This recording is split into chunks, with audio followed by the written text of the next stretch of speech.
ఈ సందర్భంగా నేను ఒక మాటను మీకు ఇంకొకసారి గుర్తు చేయాలనుకుంటున్నాను.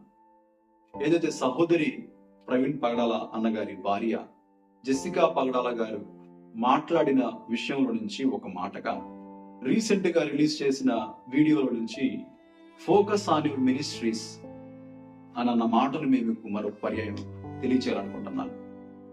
ఎందుకంటే ఈ సందర్భాన్ని హేతువు చేసుకుని దుష్టుడు అపవాది బోధకులు కోపావేశులై ఉండగా కలిగిన బాధను బట్టి బోధకులు కొద్దిపాటి కోపావేశులై ఉండగా వారు ఏ కోశములోనైనా తొందరపాటు మాటలో కోపోద్రేకముతో మాట్లాడకూడని మాట మాట్లాడితే దుష్టుడు ఆ మాటలనే వినియోగించుకుని సంఘమంతటిని పాడు చేయడానికి అవకాశం ఉంటుంది.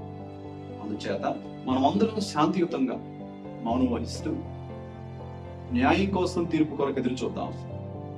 ఎక్కడ మనకు న్యాయం జరిగినా జరగకపోయినప్పటికీ కూడా ప్రభువే మన న్యాయాధిపతి, ప్రభు మనకు తప్పనిసరిగా తీర్పు తీరుస్తారు. అంత మాత్రం కాక ప్రవీణ్ పగడాల అన్నగారి ఆత్మే దేవుడి దగ్గర బిక్కరగా కేకలు వేస్తుంది కనుక ప్రభువే వారికి న్యాయం తీరుస్తారు. సహోదరి జెసికా పగడాల గారి జ్ఞాపకం చేసిన ఆ మాటను మరొక పర్యాయం చెప్తూ ఫోకస్ ఆన్ అవర్ మినిస్ట్రీస్ సెలవు.